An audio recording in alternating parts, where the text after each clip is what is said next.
Good morning and welcome to Her Focus. My name is Alicia, and today's topic is, where is your virtue?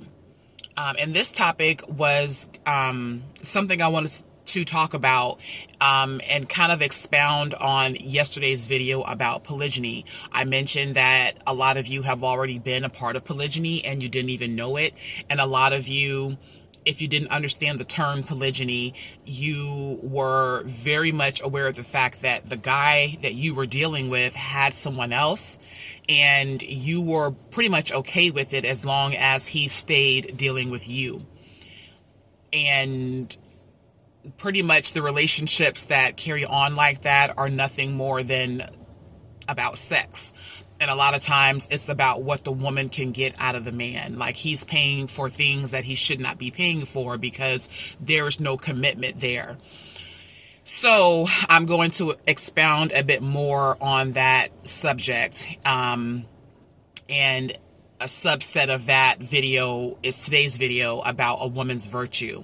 And I want to also state that you will see me probably in the same clothing because I'm in uniform Monday through Friday for my job, and I'm often at times going to be in my vehicle because my job, my work requires me to be in a vehicle. So, uniform shirts are black and white, and that's just what it is. So in case you're wondering why I'm always in this setting, it is because I am pretty much multitasking and I'm working. So where is your virtue as a woman?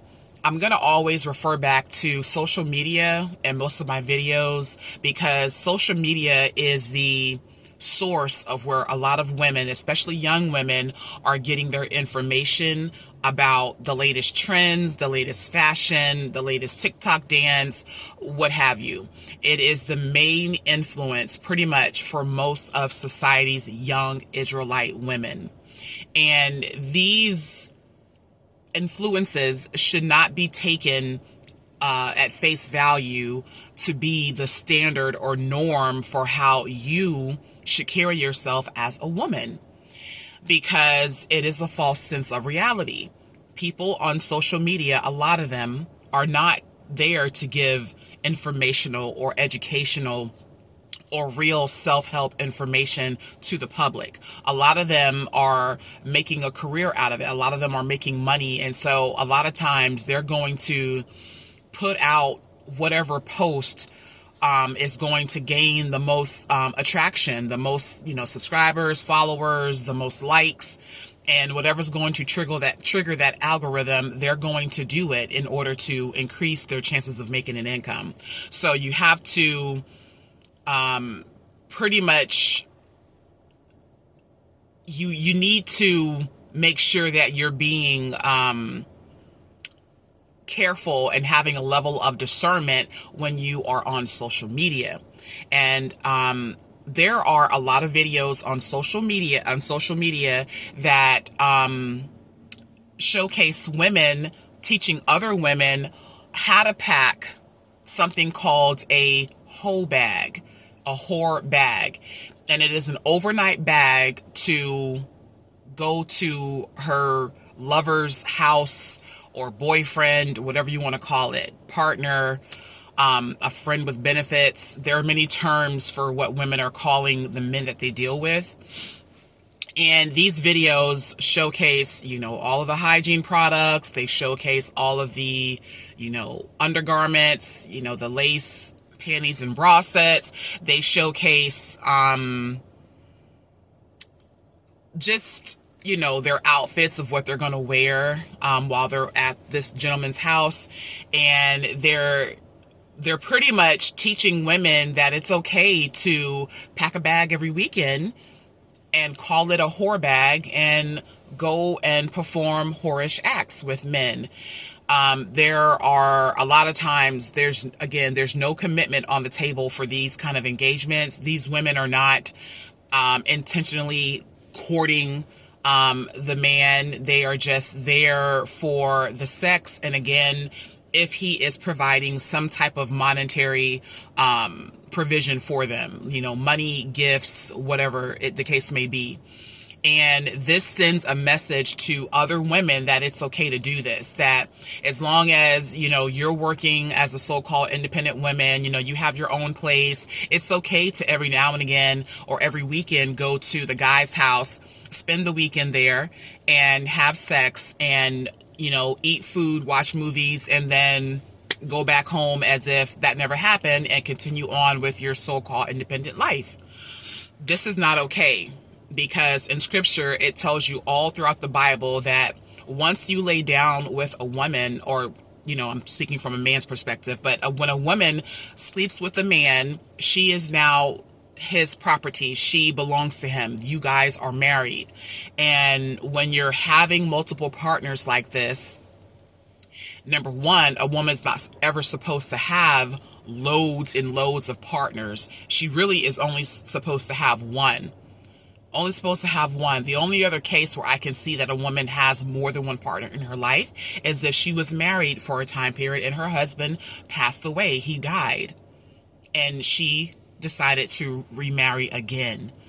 That is really the only way a woman can have or should be having multiple partners. Now, I know a lot of us did not know this about scripture, and we've grown up in the church, or we've grown up in certain families that didn't teach us these things or taught us that it was okay to have, multiple partners. I know a lot of women teach their daughters or aunts teach their nieces that, you should not put all your eggs in one bowl, meaning you should go and spread your wings amongst everyone, like go ahead and date multiple people multiple times. When you're in college, go and see different men, and you should never be in the practice of being just spread eagle for anybody.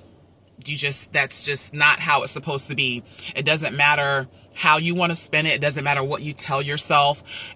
It's not okay in the eyes of the Most High. We should be reverencing him, not social media, not our friends, and not whatever's popular in the world. We shouldn't be doing that. We're supposed to be set apart from the world, and we're supposed to be chaste, discreet, obedient women.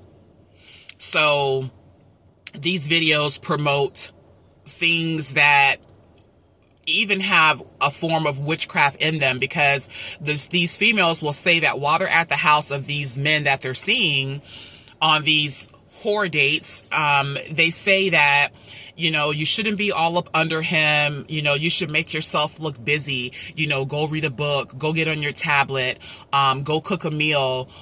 And so that way he doesn't feel like you are needy or like you are just obsessed with him. And it's crazy to me because those things that they name, a lot of them, those are things that a wife should be doing. Cooking a man a meal, washing his clothes, or organizing his shoes in his closet. Things like that are what wives do. Those are some of the things that a wife would do. So it just doesn't make sense to just do those things to not look like you're obsessed with him because you're at his house for the weekend doing this frivolous, fun sex thing. You should hold yourself to standards that are becoming and that are not frowned upon by the Most High. And so going back to my question, what is your virtue? You need to set standards.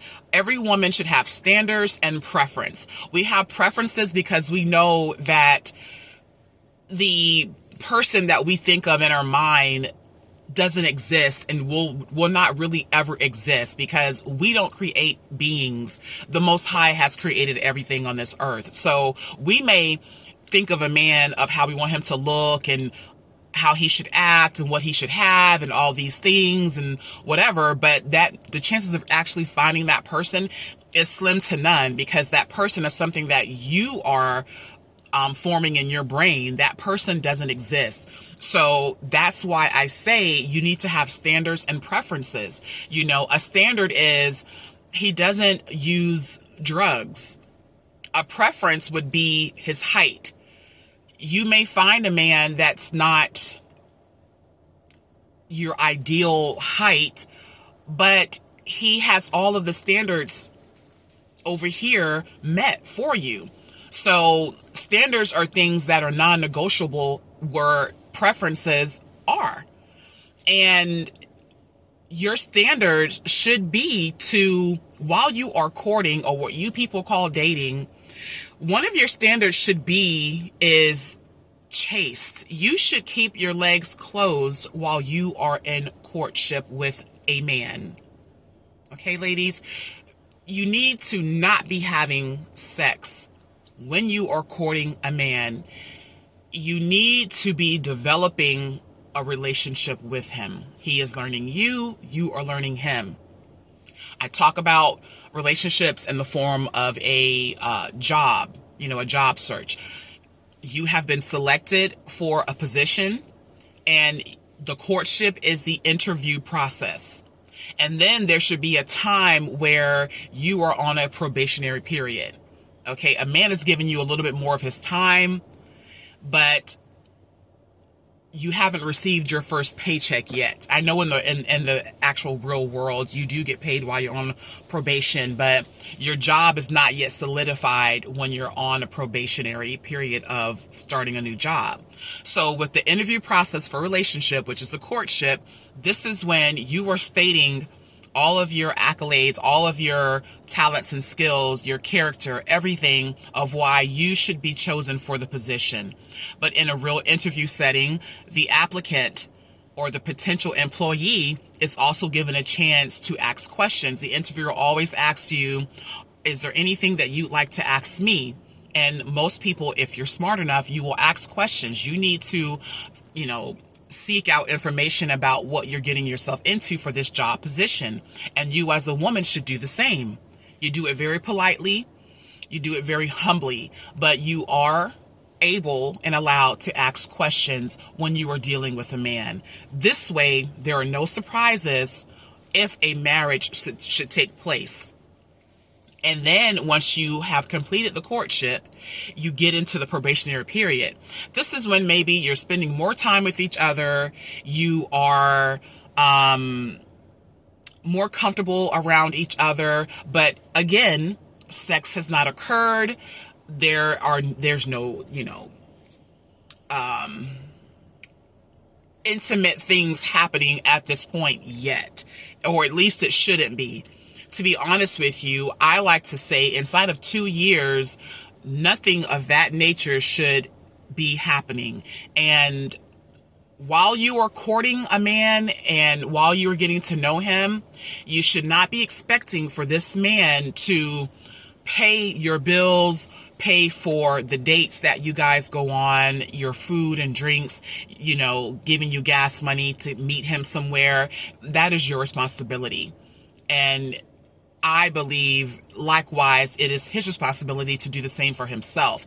If the two of you are going to meet up somewhere, or if you two are going to pick a place to have a date, you should be meeting up with him. Whether you have to catch an Uber, have another friend drop you off, or what have you, you should be meeting him somewhere. And a lot of those interactions and places that you meet up with, you may want to have your covering at the moment, like your father or brother or somebody near the area for safety, just because, you are a woman. You're not meant to be really anywhere uncovered, if you will. So, especially when you first have a guy approach you that wants to that has taken interest in you, you want to make sure that the next conversation is the three of you're covering your headship and this guy. Okay. And the whole gist of this is to allow you to see the transition of you as a woman coming from one covering going into possibly another, but also keeping your virtue in place by not having sex. We have too many relationship problems in the world, and have been for years, when people make the move to have sex too soon, too early. We just do. And I know that all of you know that. We have a lot of children in CPS and foster care because moms didn't want their babies because they got pregnant when they were too young, or they were not ready for a child, or they were not mentally sane to have a child. We have a lot of single mothers raising 2 and 3 and 4 children by themselves because they did not take the time to do the work to properly vet out a person that they chose to lay down with. And that's why I say, being independent the way that you women think is not actually what it is, because you are making lifelong decisions that sometimes will come with lifelong consequences. If you have a child that you never wanted, now you and that baby may never bond, and now that baby is going to be a certain way in the world in terms of being a negative individual because they never bonded with their mother or father. So that's a lifelong consequence that you created for yourself and for your child.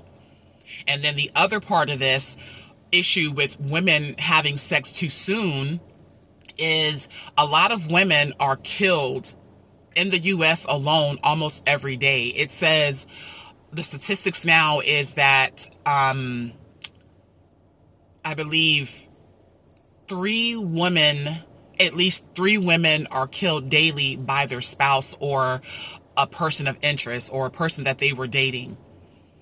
3 women are killed every day in the U.S. behind this, not vetting out a person, not knowing the boundaries to set when dealing with a man. And then it says on average, every month on average, about 34% of women are killed by either a husband or a boyfriend. So again, when you involve sex into the picture of courtship, when you prematurely involve that into your life, you are running a huge risk of becoming one of these statistics.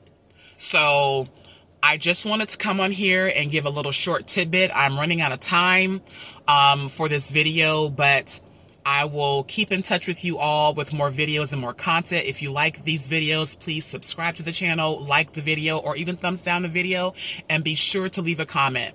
Talk to you later.